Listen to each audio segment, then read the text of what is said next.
Welcome back, everybody. I'm Peter Reinhardt, and I'm excited about today's show. I'm very excited. I'm back with the cheese dude, Mark Todd, who's joining us from Monte Rio, the woods of the Russian River Valley in California, Northern California, my old stomping grounds. We were just talking about what a flush season this is for mushrooms after the big rains you've had. And I know you're also a mushroom hunter. So, and then as they say, there are old mushroom hunters and there are bold mushroom hunters, but there are no old, bold mushroom hunters. So you must be a safe mushroom hunter. I was going to say, I'm obviously the latter of the group because I'm definitely old. So, yes. But, and I know you know a lot. And when I lived out there, we used to count the days after every rain to track down the porcini or whatever mushrooms we're following. So always good. So you've already had a little bit of hunting and gathering.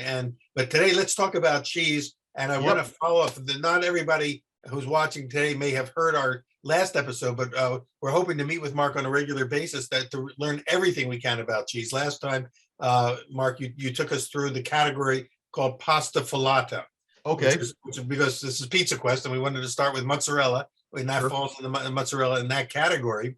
And I'm not going to have you review all that because you can all track that episode down on our archives and catch up with the pasta filata category, which is very different and yet similar, of course, because it's all cheese, but different than the category we're going to explore today, which is my personal favorite category. And I think maybe the most underappreciated category in America, and that's cheddar cheese, because I think we just take it for granted, not realizing, because we always want to pay homage to the French and the Italians and everybody else for their cheese.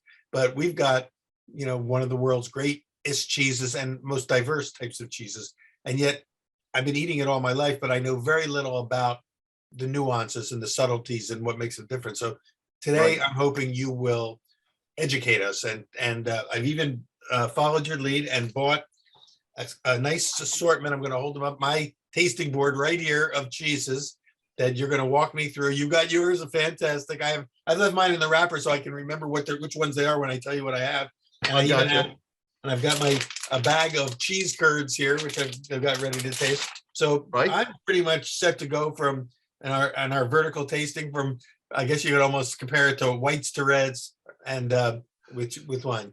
No, this is more like going to a vintner and tasting his Cabernet Sauvignon from 2010, 11, 12, 13, 14, 15, and seeing how the same product changes over time. That's what we're doing today. Excellent. So we'll see how time affects flavor. Right. And so just to kind of give categorical, what is cheddar cheese? How is it different? What category is it in? And how does it differ from all the other great cheeses in the world?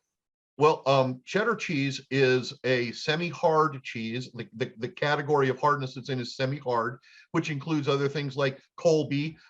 Depending upon how you break it up, it also includes some of the Alpine cheeses like Emmental Swiss and Gruyere that are in that semi-hard texture.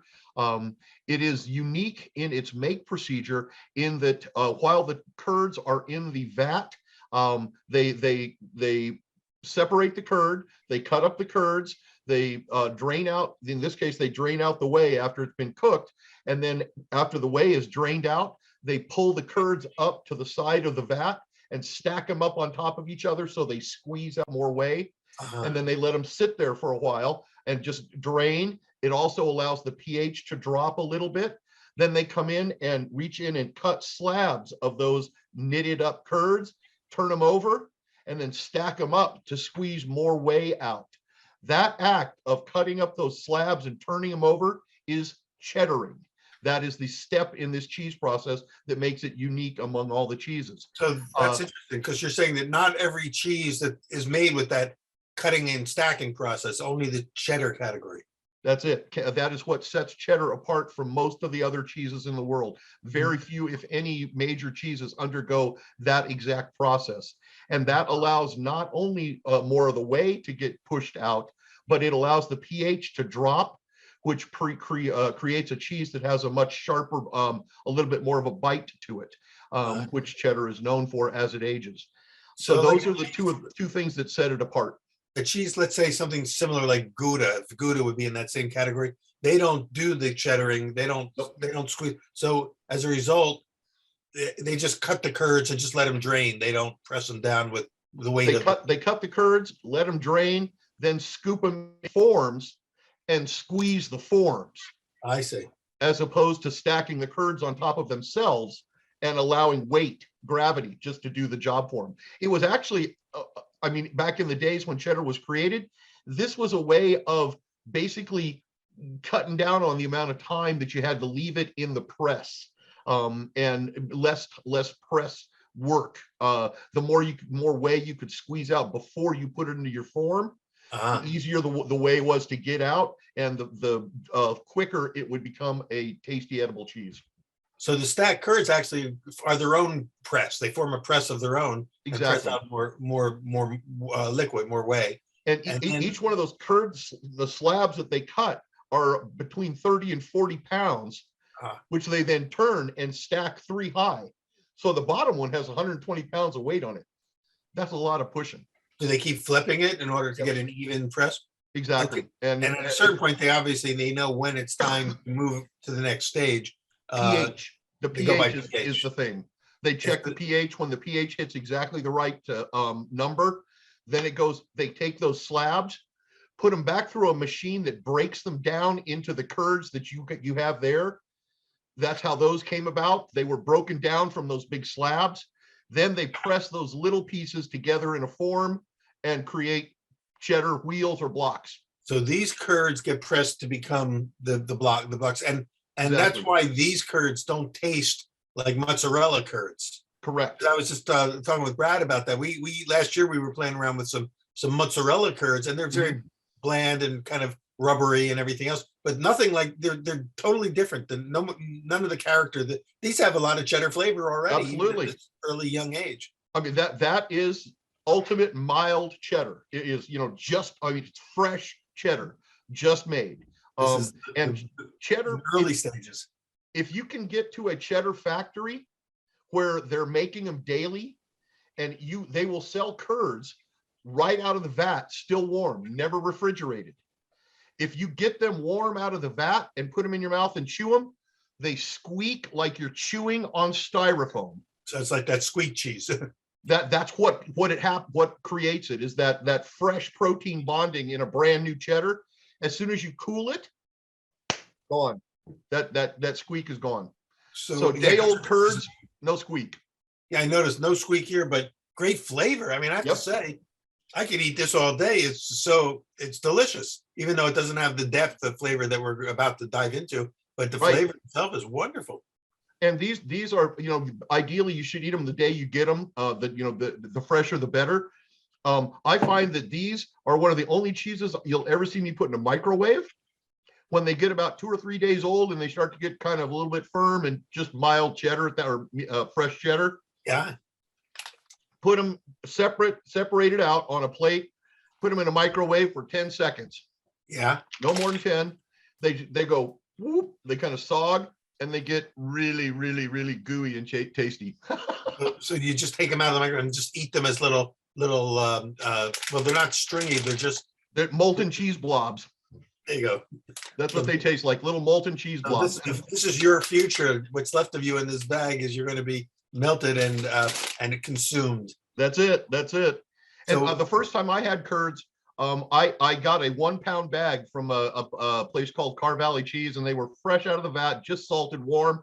And I'm chewing on them and they're squeaking, and I'm freaked out by this squeak. And I'm eating them, and I'm eating another one. I can't really decide whether I like them or not. They're kind of just weird and rubbery and bland, but tasty and sweet and sour. And I'm eating another one, and I look down and half of the bag's gone. You're right. I'm like popcorn. Oh, I guess I liked them. I know Car Valley. That's in Wisconsin, right? That's one of the famous cheese companies in Wisconsin. So just to draw a parallel, so with mozzarella curds, if you take them and put them in a warm bath, you can squeeze them and turn them into those beautiful mozzarella balls. Can you do the same thing with cheddar curds? No. Does not work the same. It doesn't have the same protein strand generation that you get from that make procedure we talked about in pasta filata. but where you spin the curd or turn it and stretch it and fold it and Stretch, stretch it. yeah, right. That's what creates that pliable, stretchable texture. You I can see. make melted cheese balls out of cheddar, but it'll never make fresh mozzarella. And it won't perform in the same way. No, not even close. Well, before we move on from this category, since there's so much flavor, even at this early stage, where's that flavor coming from? I mean, it's not just the milk. Is there enzyme or a bacterial activity that's already taken place? Yes, yes. Starter culture and the rennet, the enzyme that coagulates the milk, rennet, that imparts some flavor to it. The starter culture is acidifies the milk, which creates that sour, the tartness that you get into it there. When it's fresh like this, most of what you're tasting is sour milk and the sourness from the culture. Those and a little bit of the sweetness from the cheddar, the leftover lactose, but mostly it's that cultural, the culture flavor of like vinegar, basically a soured milk flavor. And I mean, it's subtle, it's very mild, it's not strong, but that is one of the flavors. This is also when it starts to develop the flavor of cheddar, which has umami. The other flavor you get is a big umami flavor, which builds strongly as the cheese ages. So yeah, and I was going to ask about that umami. So we've got that flavor kind of, it still lingers in my mouth. It's wonderful. And yet it's young and immature compared to what we're going to get into. Yep. So once you add thyme as your next ingredient to this process, then all sorts of other magic starts to happen. Well, if you remember the old golf balls that had rubber bands wrapped on the inside, if you cut the outside off and put it in the sun, the first day you do it, it's just tight as can be. And as the sun works on it, the rubber bands break and it breaks down and opens up. Same thing happens with the protein in cheddar. The day that it's made, the protein bonds are extremely strong, so it's very pliable, very rubbery, elastic. Mm-hmm. As that protein starts to break down, it becomes more softer, then it becomes crumbly at one point. And I guess that is all from the protein breaking down. And that protein breaking down is what creates all the amino acid flavors that create umami and that rich beefy flavor that you get from an aged cheddar as well. It's amazing. It's craft, it's art, and yet it's science. All of the above. Yeah. And we were doing this hundreds, thousands of years before we had a clue what a bacteria was, or a yeast, or a mold.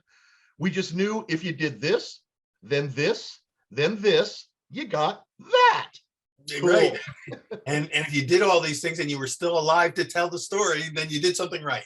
And you did it again and again and again. And unfortunately, if you were a cheesemaker and you died without having an apprentice, your cheese died with you. Yeah. That cheese may never be made exactly the same way again in the history of the planet. That's a good point. So that's a kind of a sad thing. There's probably more recipes lost to history than there are currently being made in the world, just because everything you do, every step of the technique creates a slightly different product on the finished end. Well, bread makers know that as well, because we see just changing a little bit can affect the final product. One final thing on this curd, though. Right. The bacterial addition to it, whatever it is that they've added to the starter culture. The culture, is that going to be pretty much the same culture used across the world in the cheddar world, or do different cheddar cheese companies have their own bacteria? They all have slightly different recipes. They're all basically the same mix of thermophilic bacteria, but they all will have slightly different cultures. We're talking about bacteria like streptococcus and lactobacillus, and there may be thousands of different versions of those streptococcus bacteria, and some of them are ones we don't want. Those are ones we have antibiotics for. But the ones you use in cheese making have hundreds of different types that can be used, and each one produces just a little bit different flavor. So cheese culture houses that make nothing but cheese cultures have a recipe that you make for your cheddar, and they will keep that recipe, that culture recipe, exactly for you. Nobody else gets it. It may be same as somebody else's, but you won't know that, and they won't know that. Yeah, right. So, but Right. it's basically the same, but each cheddar maker has just a little bit of different tweak on theirs. And that might also explain why cheddar from different parts of the world, following the same process, can taste very different from another cheddar somewhere else. As far as developing the flavor, there are two huge things that will alter the flavor in cheddars. One, is it a raw milk cheese or a pasteurized milk cheese? Raw milk cheeses do not age much more than about 2.5 or maybe 3 years, and they get ripping strong, too strong to even be very pleasurable to eat. Wow. A pasteurized milk cheese can be aged 20 to 30 to 40 to 60 years or more. It will, I mean, the raw milk cheeses will still be edible, but they just get really strong and incredibly fruity. So if you're going to age cheese out for decades, you want to start with a pasteurized milk cheddar. That's what the people in Wisconsin, most of Canada uses. The traditional method is cave aged with raw milk and in a cave aged temperature, which is like 14 centigrade, about 55 Fahrenheit. So if you start with a pasteurized milk cheese and age it cold in a refrigerator, 4 degrees centigrade, that will produce a very long aged cheese that develops flavor slowly over time. If you do it with raw milk in a warmer temperature, it builds a lot of flavor really quick. Like you're going to find that out today. You're going to find that out. And also, it's what it sounds like as you're describing it. It's kind of like the cheese version of a lambic beer.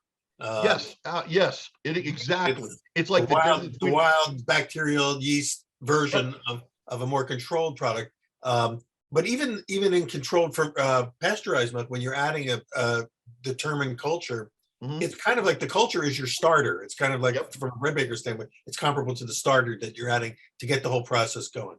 But imagine that one of them started with a sterile medium that you added your culture in. Yeah. The other one already had a cocktail of bacteria going on as it was, and all those bacteria that were in it were put there by the mother to help the baby digest that milk. Yeah. What is cheese? Partially digested milk. Exactly. So all the bacteria that comes from the mom actually helps, it aids in the making of the cheese. But for a raw milk cheese, would they still add a starter culture as well? Yes. In addition to what's already in the milk. To reinforce the ones that they want to make sure they get the most of. But it's like if you made a casserole and you used 2 pounds of onions in both casseroles, but in one casserole you put 16 other seasonings, and the other casserole it had potatoes and onions. Yeah. Both of them are going to be edible and they'll be tasty. One of them is way more complex than the other one. That's what raw milk gives you. Got it. All right. Well, then should we start to progress through some of the various ages? So, I asked them. Go ahead. Okay. I asked the store. I went to a couple stores for the cheese, and I wanted to. I just said, give me a mild cheddar cheese, and they said the mildest we have is about 3 months old. We think, and so does that age indicate mild, medium, sharp? Does that's getting on the border of medium? In the future, if you want to do this, go to the kids section and buy the sticks of cheddar in the little zip open bags. That's mild cheddar. Okay. Well, let me see. This one, they didn't know, actually. There was nothing written on the package. They cut this off the big loaf. And they didn't bend it. Till it breaks. Okay. That's real young. Okay. Squeeze it between your fingers and see if is it rubbery or creamy. Mostly rubbery. It breaks down with a lot of pressure at the end. Perfect. That's fairly mild. Okay, so we got a mild one, but it should be still more character than the curds. Now, once you start to chew it, it should start to become a little creamier. Exactly. That's what's happening. And when you start to finish it, you notice that the acid is very prominent right in the front. But in terms of acid, it's not very acidic. It's just no. But the flavor that you get is a tartness of that cheese. The tartness is one of the major flavors when you first finish it. As it sits on your palate, you start to see some of the other flavors coming out. Mm. After you've let it sit for a few seconds or a minute or more, you'll start to get some of the more subtle flavors coming out of that mild to medium cheddar. But again, this is what you're going to put on a burger, slice it and melt it on a burger. It will melt. It won't melt and flow very well. You can shred it and it won't gum up your shredder because it's fairly firm and still fairly elastic. The next one you have, that's why young cheddars and pretty so it won't gum things up. yes, exactly. And by the way, one of the things I love to do with chefs, with white tablecloth chefs, high-end people that are well-trained, is give them all shredded, give them all a cheddar rarebit recipe set up. And one of them has fresh cheddar, one has medium, one has 1 year, one has 5 year. And watch them all try to make it and see the guy with the fresh and the mild cheddar. You can't put it into a solution no matter what you do. You can beat it till your arm falls off with a whisk. It's rubber bands and water. The guys at the other end with the 1 year and 5 year have this beautiful patina that you could pour over over a waterfall and it would just flow. And they're like, "What's up, man?" That's all about the age of the cheddar. Interesting. So that's where you almost have your like a fondue-ish quality. Yep. Well, that's why fondue uses aged cheeses. Emmentaler is aged 6 to 9 months or more. Gruyere is usually aged 7 to 14 months. So those cheeses melt well because of the protein is broken down.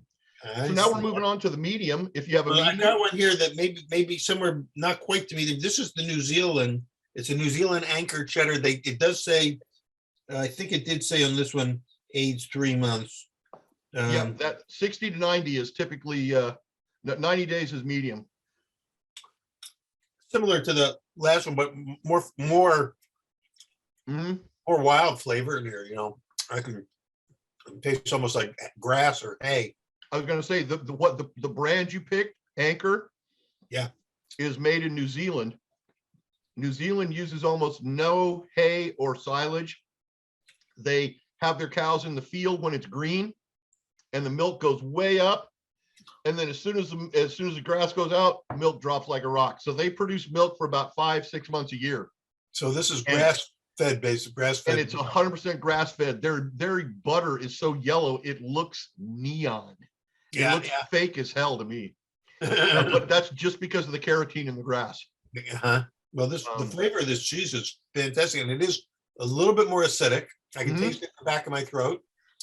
Yep. I can taste the beginning of some graininess or granular quality. Right. I think we'll probably see more of as we move up the a little bit. It gets grainier, but then creamier. Both. It's hard to say, hard to explain. Well, I got to ask this question. Why?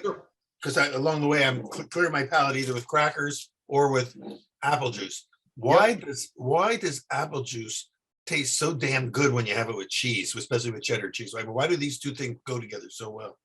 Well, primarily the malic acid in the apple juice is a good marry with the acids in the cheddar, and the sweetness. Anything sweet goes well with cheeses.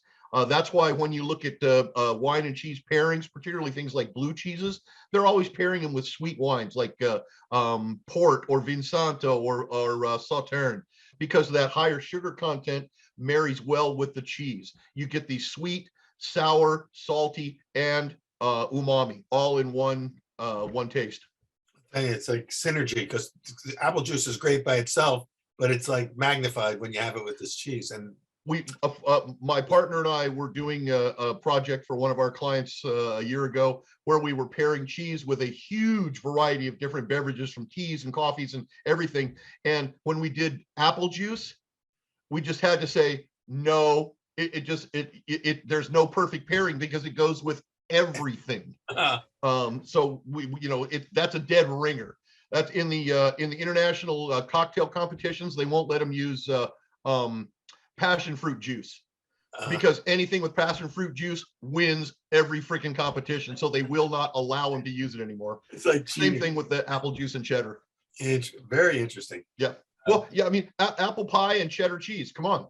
Exactly. Exactly. And when I have a piece of cheese, just happen to be sitting eating a piece of cheese, immediately begin craving apples or apple juice. I also automatically want to go grab an apple and just eat it. Well, I've got a Deer Creek 36-month cheese here at Cheddar. Nice. Deer Creek, that's actually packaged for Whole Foods with Uh-huh. their own little stamp on it. So Wow. where's Deer Creek? I'm not supposed to tell you. Oh, really? It's a secret place? It's a whole Costco product. I'm not supposed to talk about where they're from. Interesting. It'll say on there though. Not on this Manufactured one. in. They wrapped it. Nowhere did they indicate origin. Has to have the factory number somewhere. Oh, wait a minute. Proudly cheesed Wisconsin. So we know it's a Wisconsin cheese. But I can't tell you who. The secret is out. I see, because this is a private label, basically. Right. All right. I'm going to cut off a little piece. Now the one I have, my what I call the sharp is actually just a 1 year. Out of it's a Wisconsin 1 year also. So you've got a 3 year. It's going to be even more intense, creamier. It's going to be crumbly and creamy both. Crumbly when you first bite it, and then immediately creamy in your mouth. This is amazing. I'm just loving this flavor. I mean, especially after the other ones, which I love. And all of a sudden, it's kind of like, as they say, kicked it up a notch. Yeah, I'm going to enjoy this and savor this. Mark, let's take a little bit of a break because sure. we're going to reload the our little Zoom timer, and we'll do another round as we get through the rest of these cheeses. Come back for the next part of our interview today with the cheese dude, Mark Todd, who is basically blowing the lid for us on everything you want to know about cheddar cheese. And thank you. I'm going to savor this while we take a little break, and we'll see you in the next segment.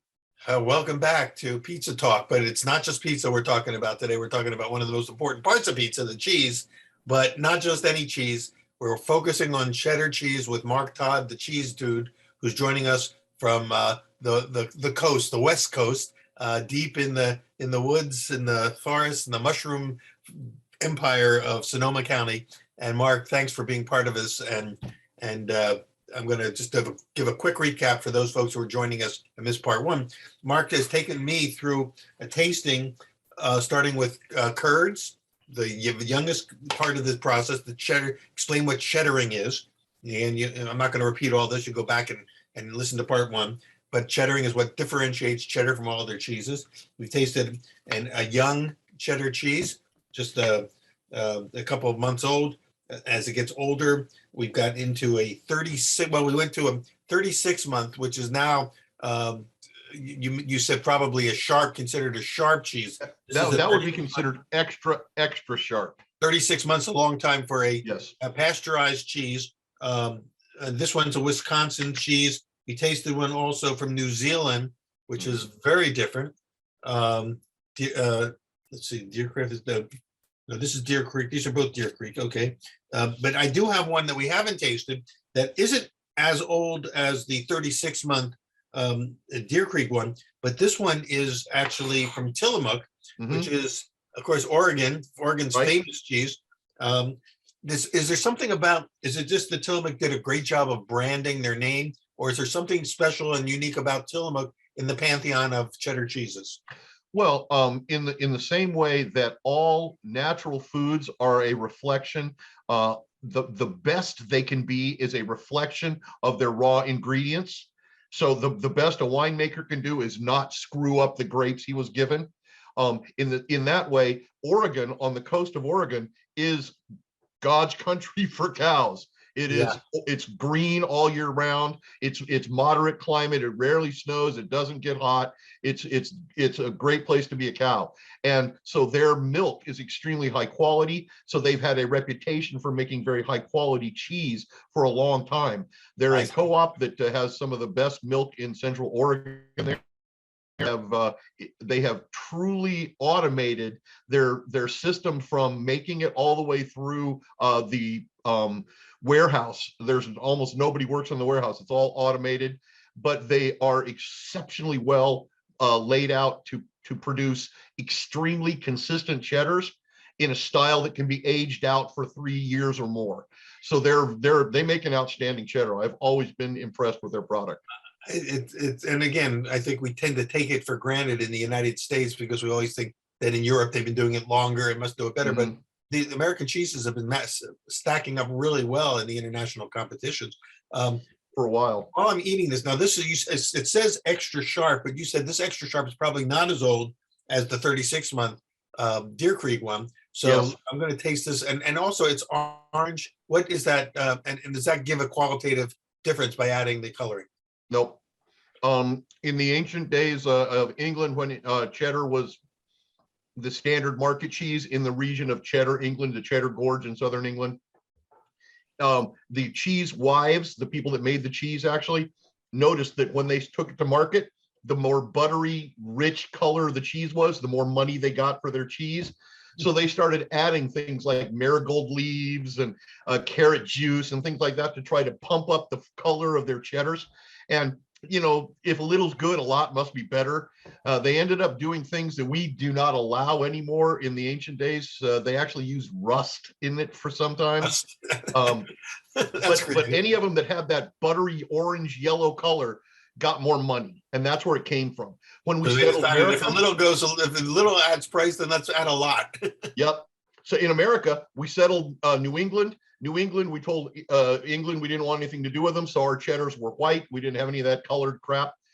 When we settled Wisconsin in the 1850s, we were buddies with England again, and people said, "Hey, can't we get that orange cheddar we used to get from England?" And so Wisconsin makes orange cheddars. To this day, if you grow up east of the Appalachians on the East Coast, most of the time you had white cheddar. If you grew up on the West Coast, you had white cheddar. If you grew up in the Midwest, you had orange cheddar. Interesting. So I've taken the same manufacturer's cheese from the same milk on the same day, 2 different vats, one colored, one white. I aged them out for 5 years. The only difference I got was at about 5 years, the texture on the white was a little creamier. The yellow tended to be a little crumblier, the orange cheddar, but no flavor difference that I could tell. Mostly from annatto seeds. Yep. So it's really achiote seed. It's a natural food coloring. Right. And while we're on it, I know that I also often think of Tillamook also as making a Colby cheese. What is the difference between Colby and cheddar? Colby was a cheese that, depending on who you ask, was intentional or accidental, but basically what it is a cheddar cheese where they start making cheddar, and before the curds are stacked and racked, they're rinsed. And rinsing the curds draws down the acid, raises the pH. Oh. And so when it knits together, I don't know if you've ever noticed, but Colby usually has a lot of little holes left in it. Oh, yeah. Those little holes are there because the cheese doesn't quite knit together the same way a cheddar does. And it doesn't age. You can't really age Colby's out more than maybe 6 months. It's designed to be eaten young. It has a little bit higher moisture than cheddar, and it never gets anything other than mild. It's mild from the day you make it till the day it dies. I never even would realize that would be the reason, but yet that explains why you could almost say Colby is sort of like the kinder, gentler cheddar, you know, for the on-ramp. If regular cheddar is a wolf that goes from being a puppy into a full-grown rip your throat out, right? Like these. Colby is a dog. They start mild and they stay mild. It's the domesticated cheddar. Yeah, they stay mild the whole time. That's great. It's amazing that what wonderful analogies cheese lend themselves to. All right, now we've kind of gone through all these levels from young to age. Yep. The extra sharp, the 36-month, that's 3 years. That's pretty sharp and very complex. But now I'm going back in time because we're going to cheeses that have been aged no more than 60 days, 60 days or so, approximately 60 days. And these are raw milk cheeses. So these are the raw. Did you get? I got 2. Oh, good for you. I only got 1. Well, I'll tell you the 2 I got. You can tell me the difference. I got one from Uplands. This is Upland cheese, which is, I guess that's an American cheese, right? It's in Wisconsin. Yeah. That's Wisconsin. But then I also got a Keen's Farmhouse, which is, I believe, British English cheese, right?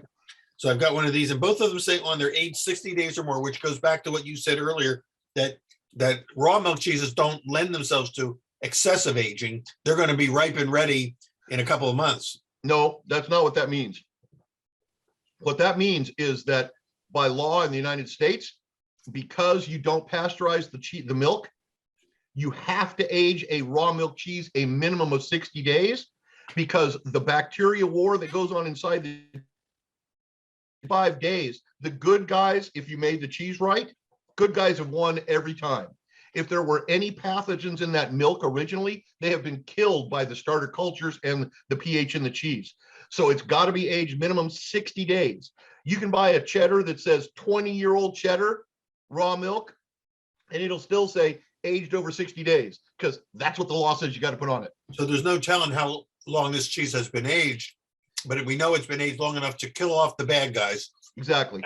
But it wouldn't stand up to 3 years of aging the way that the pasteurized milk would, right? Well, you can. I've aged out raw milk cheeses for 20 years. They just get really strong. Really strong. This has some oomph to it for sure. It has almost a very earthy, you could almost say bordering on funky quality to it. Well, are you talking about the Pleasant Ridge or the Keens? This is the Pleasant Ridge I've started with.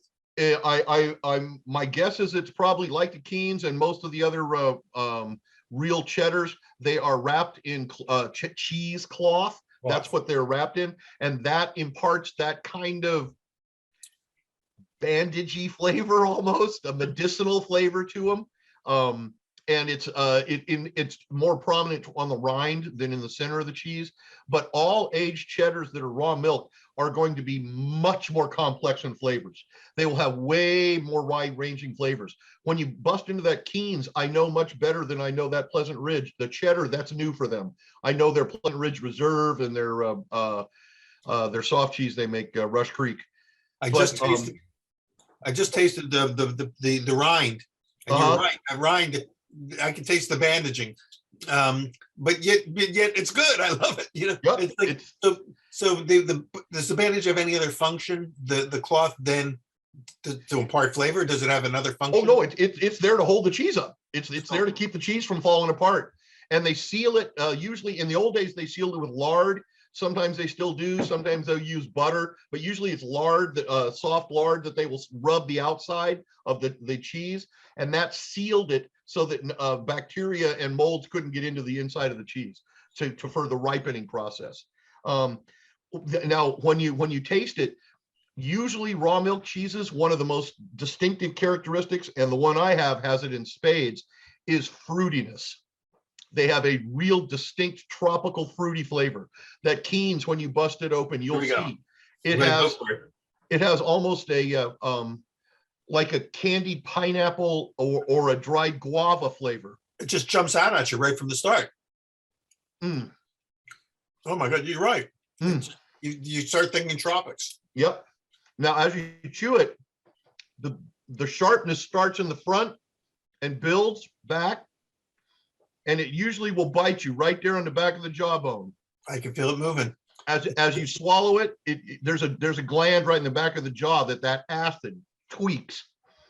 And New York cheddar, hot cured cheddars will have that enzyme that just lets you know it's a sharp cheddar.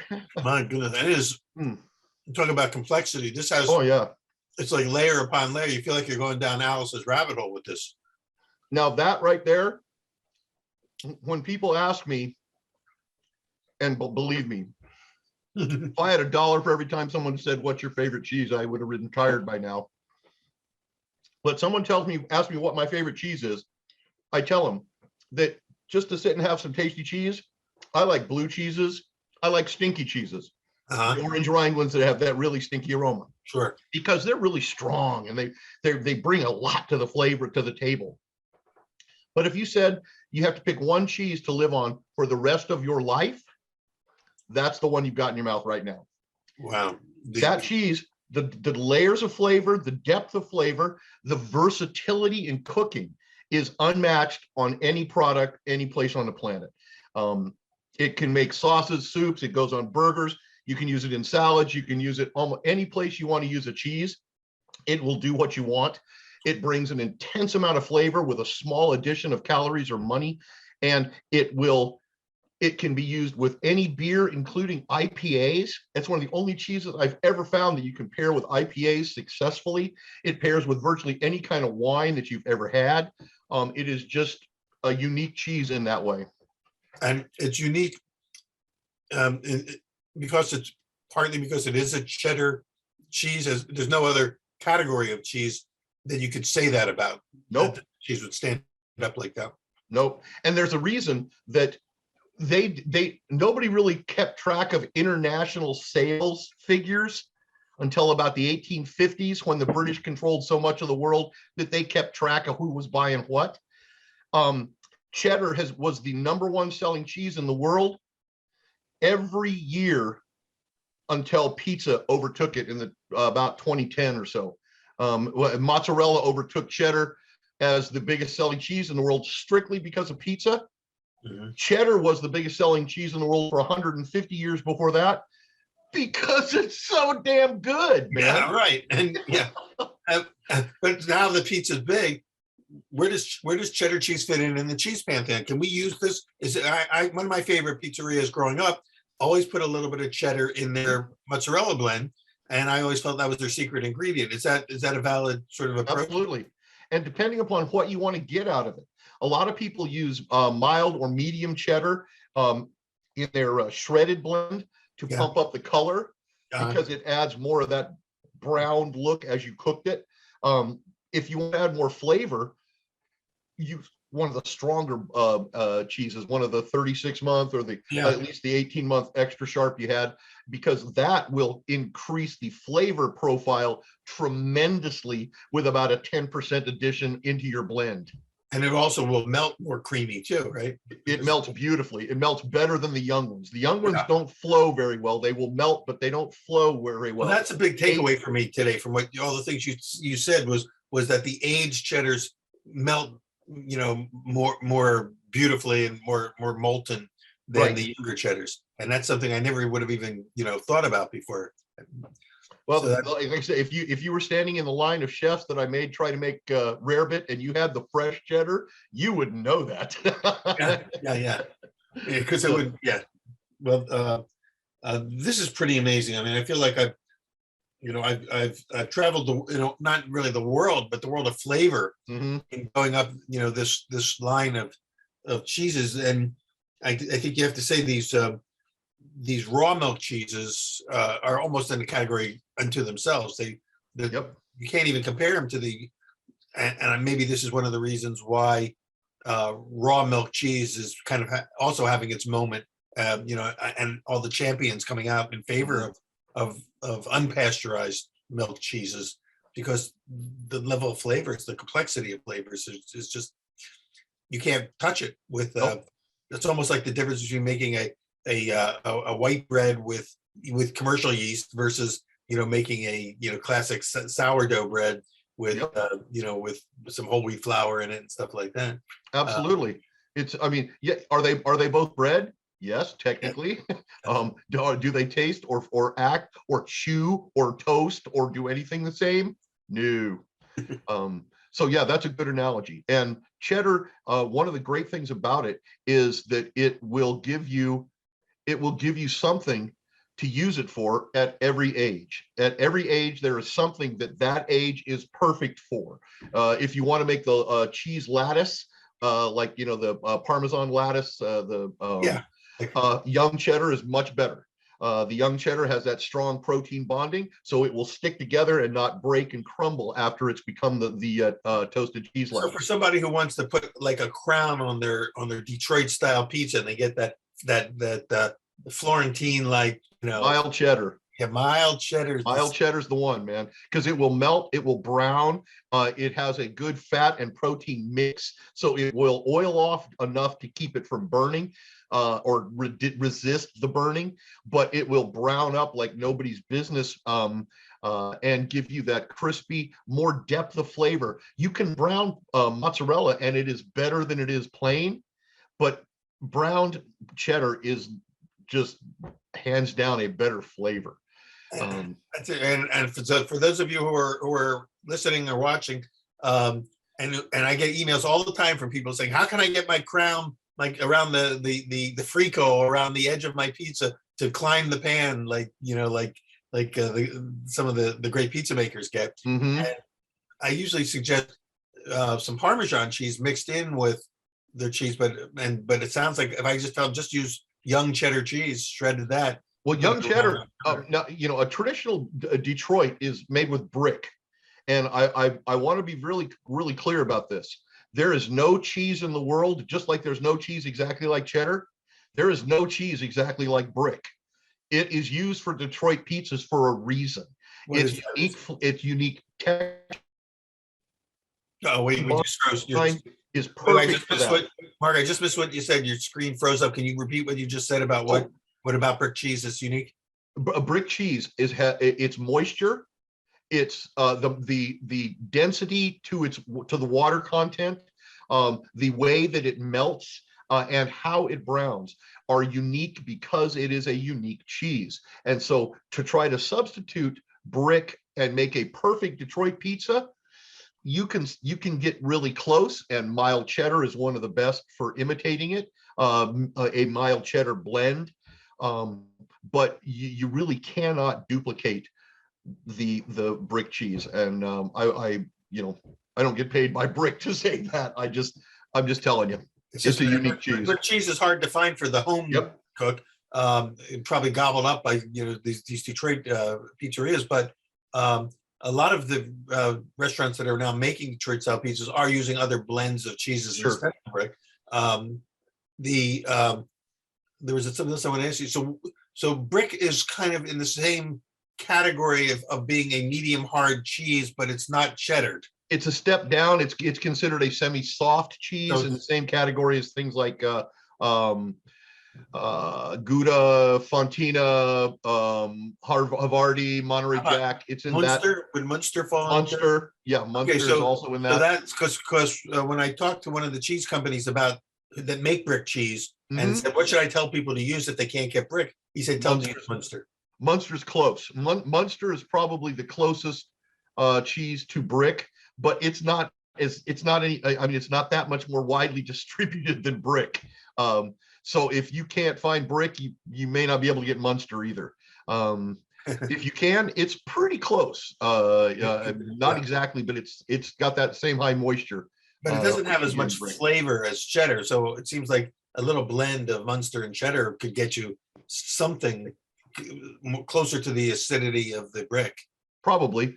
It would be, I mean, again, one of the great things about cooking and learning about your basic products is experimenting and seeing what you can come up with. Yeah. I guarantee you, the guy that invented the Detroit pizza didn't set out to invent the Detroit pizza. Right. He made a pizza based on the equipment that he had and the products he had at hand, and it came out, and he was like, "Oh, damn, that's pretty good. I think I can sell that." Yeah, exactly. And back then, there wasn't a whole lot of brick cheese around, so he must have known somebody in the cheese business who could get him some brick cheese. It's really common in Wisconsin, Michigan, that northern tier, Wisconsin, Michigan, Minnesota. They use a lot of brick cheese and have for a long time. It was invented in Wisconsin. It was, yeah. But going into this just without exploring that whole category of the semi-soft. What makes each of those different from each other? Is it just a different bacterial? It's just like everything else. Every step you make is different. How long, how big you cut the curd? How long do you cook the curd? What temperature do you cook the curd at? How much culture do you put in? Is it the same culture, or is it a slightly different mix of cultures? If it's exactly the same culture mix, but you put twice as much culture, you're going to end up with the difference between mozzarella and provolone. One's very strong, one's very mild. So everything you do can make a difference. What makes them all semi-soft is their texture and their ability to melt. That's the key to semi-soft cheeses. They all melt exceptionally well. Well, that's great. This is so helpful and so useful. And I've still got lots of cheese left. So I've got, and I've still got plenty of apple juice left and an apple. So I'm going to be feasting for a while. Mark, if we can keep getting you to come back and explore the various categories, I'd love to go into stinky cheeses with you, or maybe either next time, either the stinky cheese category, or take a step back and go into that whole category we just discussed if you think that's worth exploring, the differences between all of these sort of medium soft cheeses, and how they maybe comparison of flavors and tastes there. I think, you know, for your audience, I think exploring some of the semi-soft cheeses, because they are the ones that you can mix. We talked about in one of our earlier shows about the ratio of doing a cheese blend, going with your 80% part skim mozzarella and then 20% whole milk cheese. That 20% can be these whole milk part skim, or the whole milk semi-softs that will melt and flow and do a great job for you. The other category that we should cover for pizza is hard cheese. That's used a lot and nobody knows the difference between Asiago and Parmesan and Romano, and so it'd be nice to understand the difference in those two. Let's definitely do a show on that. I want to do. We have at least 3 or 4 shows. I'd love to do with you. If you have, if you're willing to come back and spend Sure. time with us over the next few months. You bet. And we'll let you breathe in between, because I know you've got a lot of clients and a lot of other projects going on. Your articles in PMQ magazine are really helpful and interesting for anyone in the pizza business. And that's a trade journal for those who don't know, but you know, that's where I first learned about you, was there. And I just saw, you know, again, in this month's issue, another piece by you. But there's so much to explore. Cheese is so fabulous. And but I think you're right. If we can do, do you think we should do the hard cheeses next, or the sort of the medium soft cheeses? You pick. You know, I do this all the time, man. You decide what you want, what you think your customers would want.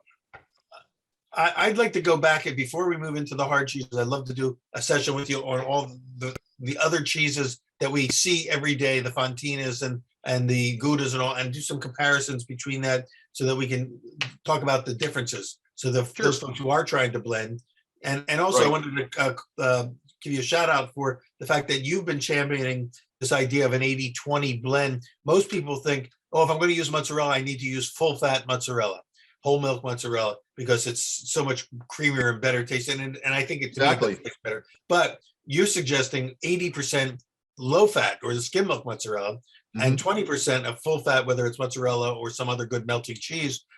Because what's the value of that low milk? Three things you get out of that. Number one, price point.